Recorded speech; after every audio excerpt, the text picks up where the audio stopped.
శ్రీమాత్రే నమ. జయ గురు దత్తాత్రేయ నమ. ఈ వీడియోలో మనం ధనుసు రాశి వారికి డిసెంబర్ 22వ తారీఖు నుంచి 28వ తారీఖు మధ్యలో జరగబోయే ఫలితాలు తెలుసుకునే ప్రయత్నం చేద్దాం. ధనుసు రాశి వారికి ఈ వారం అంతా కూడా రాశి అందే రవిగ్రహ సంచారం. మరి భాగ్యాధిపతి రాశి యందు సంచరించడం వల్ల ధనుసు రాశి వారి యొక్క కాన్ఫిడెన్సు, వారిలో ఆత్మవిశ్వాసం చాలా విపరీతంగా పెరిగే అవకాశం ఉంది. ఏ పనైనా నిజాయితీగా సమర్థవంతంగా సాధించే ప్రయత్నం చేస్తారు. ఎదటవారి చేస్తున్నటువంటి తప్పుల్ని గమనించి వారితో ఒక విధంగా వారిని హెచ్చరించి సరైన మార్గంలో పెట్టే ప్రయత్నం చేస్తూ ఉంటారు. అంటే ధనుసు రాశి సహజంగా గురువు యొక్క రాశి అవ్వటం వల్ల వీళ్ళకి సమాజంలో జరిగే అన్యాయాలు జరుగుతున్నప్పుడు తొందరగా రియాక్ట్ అవుతూ ఉంటారు. అది వీళ్ళకి ఏదో జరిగినట్టు బాధపడుతూ వారిని ఖండించే ప్రయత్నం చేస్తారు. ఈ ప్రయత్నంలో చాలామంది విరోధులు వీళ్ళకి ఏర్పడడం జరుగుతూ ఉంటుంది. అంటే సహజంగా మంచివారైన వారు మిత్రులుగా ఉంటారు, చెడ్డవారైనటువంటి వారు ఎక్కువగా విరోధులుగా ఉండడం వల్ల జాతకుడు ఎక్కువగా చాలా సందర్భాల్లో పరోక్షంగా విమర్శలు ఎదుర్కోవడం జరుగుతూ ఉంటుంది. ఇప్పుడు ఈ రవి ప్రభావంతో జాతకుడు ఏదైనా ఒక కొత్త పార్టీలో ప్రవేశించడం కానీ, 10 మంది జాతకుడిని ఒక అధికారిగా లేదంటే ఒక నాయకుడిగా ఎన్నుకునే ప్రయత్నం జరగవచ్చు. అదే ప్రభుత్వ రంగ సంస్థల్లో ఉద్యోగం చేస్తున్న వారికి తగు విధమైన గుర్తింపు, గౌరవం పెరుగుతూ ఉంటుంది. అలాగే ఉద్యోగంలో ప్రమోషన్ లాంటిది రావడం జరుగుతూ ఉంటుంది.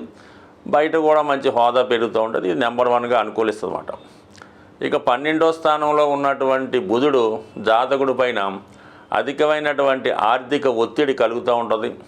తన యొక్క వ్యాపార అవసరాలకు కానీ, అలాగే వృత్తిలో తను ఇంప్రూవ్ చేసుకోవడానికి ఎక్కువగా ధనాన్ని ఖర్చు పెట్టడం కానీ, పబ్లిసిటీ కోసం ఎక్కువ ధనాన్ని ఖర్చు పెట్టడం జరుగుతూ ఉంటుంది అన్నమాట. అంటే సాధారణంగా ఈ రాశిలో ఎక్కువగా స్వతంత్ర వృత్తుల్లో ఉండడం కానీ, ప్రభుత్వ ఉద్యోగుల్లో ఉండడం కానీ జరుగుతూ ఉంటుంది. లేదంటే ఏదైనా ఒక ఎండోమెంట్ సంస్థలో కానీ, ఒక దేవాలయంలో కానీ, ఒక గురువు హోదా కలిగే స్థాయిలో ఉంటారు.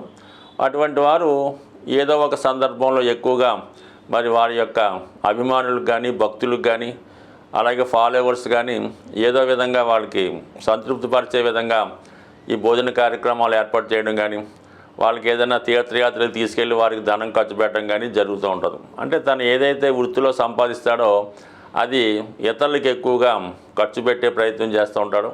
అలాగే తను చేస్తున్నటువంటి సంస్థ అభివృద్ధికి కూడా చాలా వరకు ప్రయత్నం చేస్తూ ఉంటాడు. ఏదైనా గొప్పగా ఉండాలనే ఆలోచనలో జాతకుడు సొంత ధనాన్ని నష్టపోవడం జరుగుతూ ఉంటుంది. ఇక శుక్రుడు కూడా ధనస్థానంలో ఉన్నాడు. అంటే లాభాధిపతి ధనస్థానం. అంటే జాతకుడు ఆదాయం పెరుగుతుంది.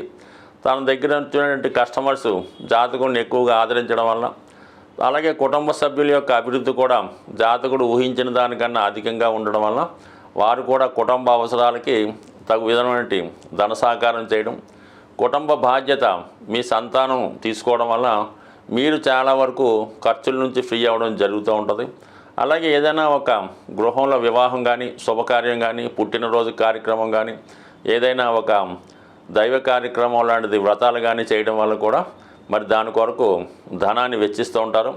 అయితే అటు ఆదాయం ఆ విధంగానే ఉంది, ఖర్చు ఆ విధంగానే ఉంది. కాబట్టి సమానంగా జాతకుడు టాలీ అవుతూ ఇతను మధ్యన అనుసంధానకర్తగా వచ్చిన ధనాన్ని ఖర్చు పెట్టడంలో మరి చాలా నిజాయితీగా వ్యవహరించడం జరుగుతూ ఉంటుంది. ఇక ముఖ్యంగా ఏంటంటే ఈ కుజుడు యొక్క స్థితి అష్టమంలో సంచరించడం వల్ల జాతకుడికి తన వారు అనుకున్న వాళ్ళు వ్యతిరేకంగా ప్రవర్తించే అవకాశం ఉంది. జాతకుడు మంచి చేస్తున్నప్పుడు కూడా తన కార్యక్రమాల్ని, తను చేస్తున్న పనుల్ని విమర్శించే వాళ్ళు మీ బంధువుల్లోనే ఉండడం జరుగుతుంటుంది. కాబట్టి వారి నుంచి విమర్శలు వచ్చినప్పుడు కూడా మీ కార్యక్రమాలు మీరు ముందుకి సజావుగా సాగడం మంచిది. అలాగే ఏదన్నా మీరు ఒక ప్రమాదకర వృత్తుల్లో ఉన్నప్పుడు కానీ, ఏవైనా కార్యక్రమాలు చేస్తున్నప్పుడు ముఖ్యంగా నీటి గండం లాంటిది ఏర్పడుతుంటుంది. కాబట్టి మరి ఇప్పుడు ఏదైనా అటువంటి అవసరాలు ఏదైనా నదిలో వెళ్ళవలసి ఉన్నా, నీటిలో దిగవలసి ఉన్నా, ఈవెన్ బాత్రూంలో అయినా సరే జాగ్రత్తగా ఉంటే మంచిది. అంటే ఎప్పుడు ఇది కొంతవరకు ఈ నీటి గండాలు ఉన్నప్పుడు ఎలా ఉంటుందంటే అది వర్షం వచ్చినప్పుడు కూడా జరుగుతుంటాయి. ఈ విధంగా కొంచెం జాగ్రత్తగా వ్యవహరిస్తే మంచిది. ఎప్పుడన్నా సరే అష్టమంలో ఒక పాపగ్రహం ఉన్నప్పుడు, అంటే అది మిత్రుడైనప్పుడు కూడా జాతకుడిని జాగ్రత్తగా ఉండే విధంగా హెచ్చరించడం జరుగుతూ ఉంటుంది. కొన్ని సందర్భాల్లో జాతకుడు సడన్గా ఏదైనా సర్జరీ లాంటిది కూడా జరిగే అవకాశం ఉంటుంది.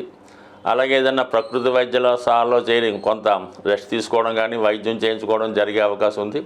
మొత్తం మీద జాతకుడు ఒక విధంగా అనుకుంటే వేరే విధంగా అనుకునే విధంగా ఈ గ్రహాల యొక్క స్థితి, అష్టమ స్థానంలో గ్రహాలు వచ్చినప్పుడు జాతకుడు ఫలితాలు తారుమారు అవుతుంటాయి. కాబట్టి కంపల్సరీగా జాతకుడు తన బంధువులను, దగ్గర వారిని సంతృప్తిపరిచే విధంగా ఉండాలి.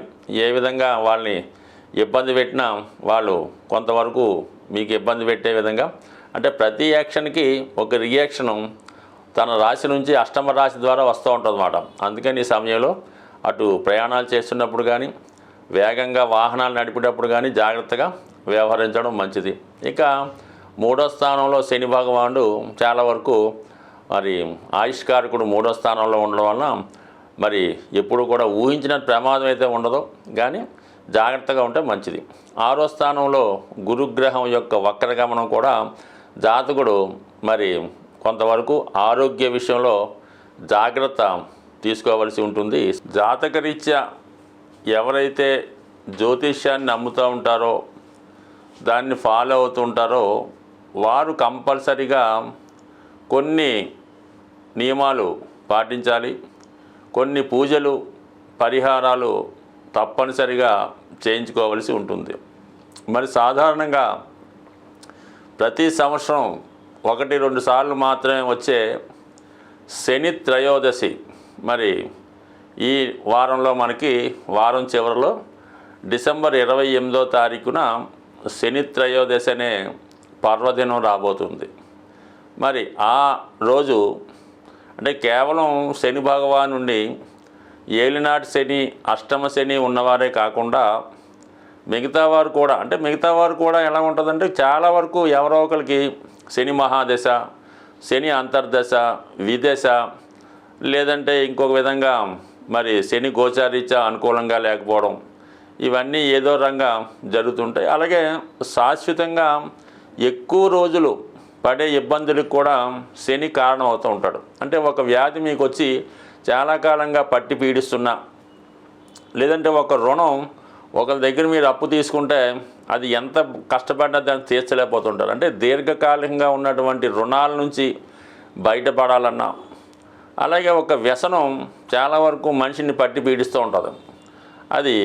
అది పాన్ అవ్వచ్చు, లేదంటే మందు తాగొచ్చు, ఇంకోటి అవ్వచ్చు, కార్డ్స్ అనొచ్చు అనుకోండి. అంటే ఏదైనా మనల్ని వదిలి వెళ్ళడానికి ఇష్టపడదో అటువంటివన్నీ కూడా శని ప్రభావం చేత వచ్చినవే.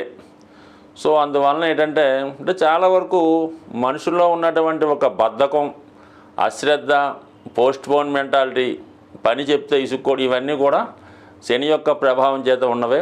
మరి ముఖ్యంగా విద్యార్థులు కూడా చదివింది మర్చిపోతున్నారు అన్న కూడా దానికి ఈ శని భగవానుడే కారణం అవుతుంటాడు. కాబట్టి అంటే మనం వాళ్ళు వీళ్ళు అనుకోకుండా ప్రతి ఒక్కరూ కూడా ఈ శని త్రయోదశి నాడు విధి విధానంగా శని భగవాన్ని పూజించుకోవడం వల్ల మీ యొక్క సమస్యల నుంచి బయటపడే అవకాశం ఉంది. అంటే శని భగవాన్ని పూజించామంటే మామూలుగా నవగ్రహాలు ఉన్న దేవాలయానికి వెళ్ళి అక్కడ అమ్ముతున్నటువంటి ఏదో ఆయిలో నువ్వులో కొని ఆ శని భగవాన్ మీద శుభ్రంగా పోసేసి రావడం జరుగుతూ ఉంటుంది. ఆ విధంగా చేయడం వలన శనిగ్రహం యొక్క ఆగ్రహానికి పాత్రులయ్యే అవకాశం ఉంది. అంటే ఏదైనా ఒక అభిషేకం చేద్దాం అనుకున్నప్పుడు ముందుగా ఆ విగ్రహాన్ని శుభ్రంగా మంచినీటితో స్నానం చేయించి, దాని తర్వాత తైలంతో అభిషేకం చేసి, దాని తర్వాత మళ్ళా మీరు శుభ్రమైన వాటర్తో పరిశుభ్రంగా కడిగి మంచి వస్త్రాన్ని ఆ విగ్రహానికి ధరింపజేసి నైవేద్యం అది పెట్టి పూజించినప్పుడు మాత్రమే అది అభిషేకంగా మీకు వర్తిస్తుంది. తప్ప ఎవరో ఒకరు పూజ చేస్తుంటారు, ఇంకోటి వచ్చి దాని మీద నువ్వులు వేసేస్తుంటాడు, ఇంకోటి వచ్చి ఆయిల్ పోసేస్తుంటాడు. అంటే ఆ శని భగవానుడు ఆ సమయంలో ఏదో పనిలో బిజీగా ఉంటాడు. గమ్ముని అతని మీద ఇటువంటి పోయడం వల్ల అతనికి ఆగ్రహం కలిగే అవకాశం ఉంది. కాబట్టి నెమ్మదిగా ఎక్కువ మంది ఉన్నాం ఒకళ్ళ తర్వాత ఒకళ్ళు కంపల్సరిగా ఈ విధానం చేయడం, మళ్ళా కొత్తగా మళ్ళీ వాటర్తో కడిగి మళ్ళీ ప్రారంభించుకోవాలి తప్ప ఒకేసారి అలా చేయడం వల్ల ఫలితం వచ్చే అవకాశం ఉండదు. కాబట్టి జాగ్రత్తగా కొద్దిగా ఆలస్యమైనా నెమ్మదిగా, అంటే ఎంత నెమ్మదిగా శని భగవాన్ని పూజిస్తే అంత సంతోషించడం జరుగుతుంది. మీరు ఎంత తొందరగా పూర్తి చేస్తే అంత ఆగ్రహానికి గురవడం జరుగుతుంది. చెయ్యకపోయినా పర్లేదు, కానీ ఇలాగ అవమానకరంగా చేయడం వల్ల ఇబ్బందులు వస్తాయి. సరే, ఎప్పుడైతే మనం శని భగవానుడి యొక్క అభిషేకం పూర్తయిందో కంపల్సరిగా మీరు అదే దేవాలయంలో ఉన్నటువంటి శివుణ్ణి, అంటే ప్రధాన దేవుణ్ణి కూడా అర్చించి అతనికి కూడా విధి విధానంగా అభిషేకాదులు నిర్వహించిన తర్వాత మీరు నెమ్మదిగా మీ యొక్క గృహానికి విచ్చేసి ఆ రోజంతా కూడా చాలా పవిత్రంగా ఉండవలసి ఉంటుంది.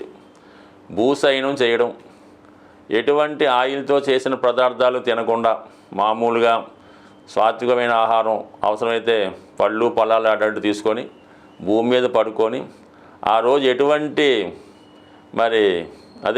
రాత్రిపూట కూడా కిందే పడుకొని అన్ని సుఖాలకి దూరంగా ఉండి మళ్ళా ఆ మన్నాడు ఉదయం లెగిసి శుభ్రంగా స్నానం చేసి సూర్యభగవానుని, ఆదివారం సాధారణంగా అవుతుంది కాబట్టి ఆ రోజు సూర్యభగవాన్ని కూడా చక్కగా సూర్య నమస్కారం చేసుకొని ఆదివారం కూడా మీరు 100% ఈ నియమంగా ఉంటూ ఎటువంటి మాంసం, మద్యం ఇలాంటి దూరంగా ఉంటూ చేయడం వల్ల మీరు చేసి చూడండి, మీ జీవితంలో అద్భుతం అన్నది 100% అతి తొందరగా ఫలితాన్ని ఇచ్చేవాడు శని భగవానుడే. అయితే మీరు చేసుకునే దాన్ని బట్టి తన ఫలితం ఇవ్వడం జరుగుతుంటుంది. అందరూ ఆలస్యం అంటుంటారు.